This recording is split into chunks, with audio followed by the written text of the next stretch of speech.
If something feels off, it's off. If something feels like it's not quite right, then it's not quite right. If you're getting kind of weird vibes that you shouldn't trust somebody, don't trust them. So your intuition never lies. The issue isn't your intuition. The issue is you have not found the courage to listen to it. You're questioning it. That will change the moment you start to act based on your intuition. So if you walk into a room and it just doesn't feel like the right place for you to be, leave. If you meet somebody and you don't feel like yourself, that's probably not a good person for you to be around. If the vibes are off, believe the vibes. Your intuition isn't lying. And the more you start acting based on it, the stronger and louder and better it's going to get. Woman to woman, I want you to trust your intuition every single time. I know you probably think that you are tripping, but if you sense that something is wrong, if you sense that something is off, if you sense that you cannot trust somebody, you need to listen to your intuition. We have an intuition for a reason. Have you ever been in a situation to where you literally felt like you missed every sign that there was, and you ignored your intuition, and you were told that you were tripping, and you were told that it's not that deep? When it comes to friends, family members, a man, life, trust your intuition. How many times have you ignored that quiet voice inside of you, only to realize later it was absolutely right?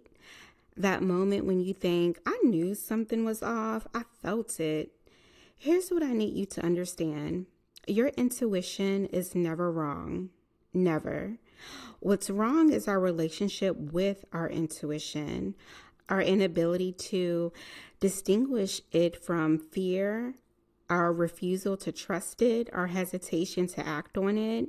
And most commonly, as women, we allow sex to cloud our intuition and our judgment. Let's start by addressing the common question. How do I know if it's intuition or just anxiety? Because ladies, there is a tangible difference, and learning to distinguish between the two is a prerequisite for reclaiming your inner authority. Intuition is calm, clear, and directive. It doesn't scream, it whispers with absolute certainty. Fear, on the other hand, is chaotic. It spirals, it catastrophizes. Intuition says something about this doesn't align. Fear says everything is going to fall apart. Here's the psychological difference. Intuition lives in your gut, your solar plexus. It's that knowing that comes without logic, without analysis. Fear lives in the chest, your throat. It's constricting, suffocating. Your body already knows the difference. The question is, are you listening, or are you influenced by someone else with a louder presence? Now let's dissect why we ignore our knowing. And this is where it gets a little uncomfortable. We've been systematically conditioned to distrust ourselves. Think about it. From childhood, we're taught to defer to external authority, parents, teachers, partners, society. Anyone's voice becomes louder than our own internal compass. We learn to conflate politeness with safety, to prioritize others' comfort over our own discernment. And for women especially, trusting your intuition is an act of rebellion, right? We're taught that being nice means ignoring that gut feeling that someone is unsafe. We're conditioned to give people the benefit of the doubt, even when our body is screaming to run. We've been socialized into docility, trained to question our own perception. A clear example of this is from a show I'm currently watching on Netflix called The Beast in Me, where the main character, Aggie, is constantly not listening to her intuition. She feels something is off with Niall, and I mean, there are red flags all over the place. And she keeps putting herself in dangerous situations with this man.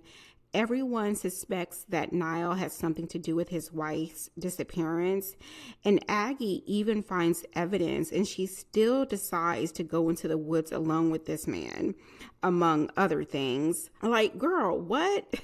It's a good miniseries, so go watch it and come back and let me know in the comments if you spotted any moments where Aggie didn't trust her intuition and she put herself at risk.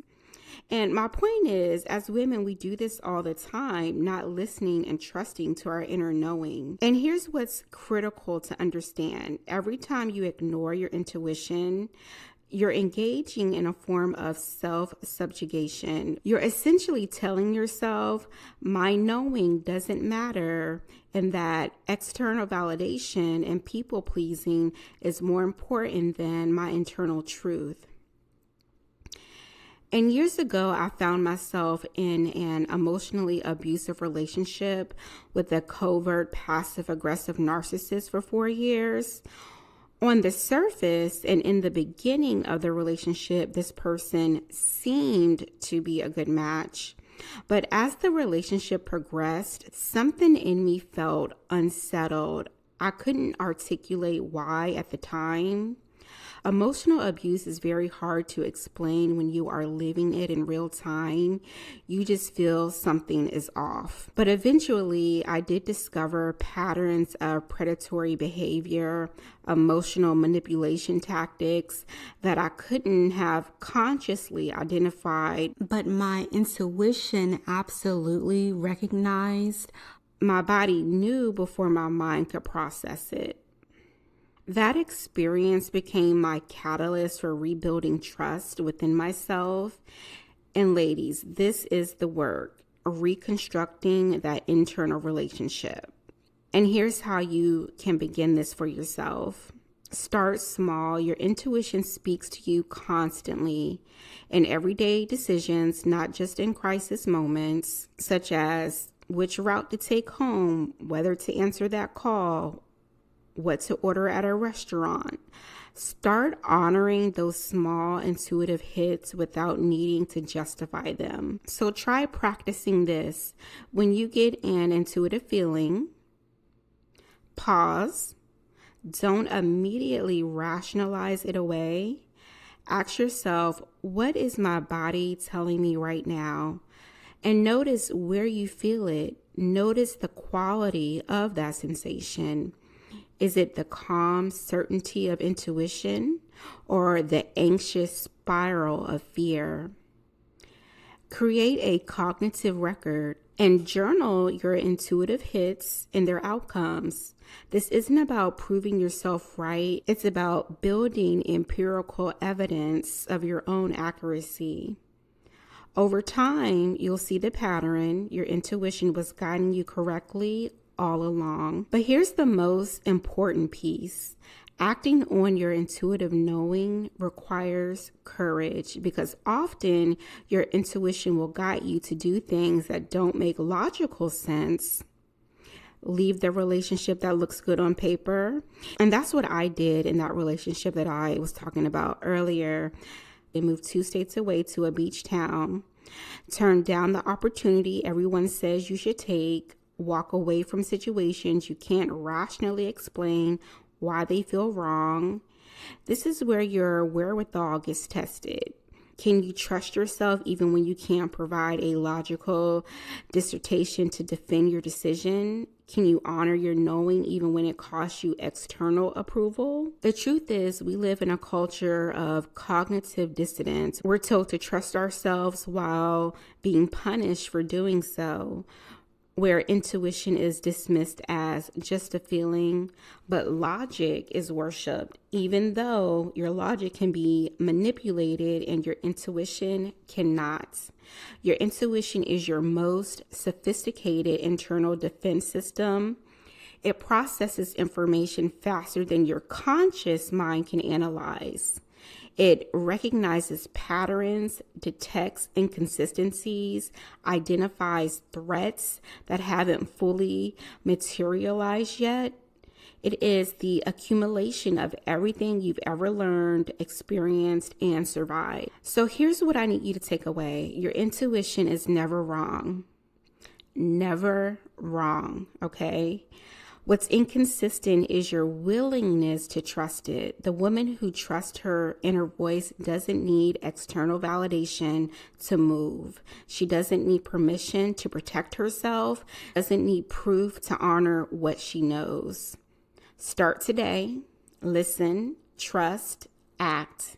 Your intuition has been waiting for you to come back home to yourself. We discuss more about this in my Woman Code framework. Join the wait list in the description box below. Let me know in the comment, What's one time your intuition was right and you wish you'd listened sooner?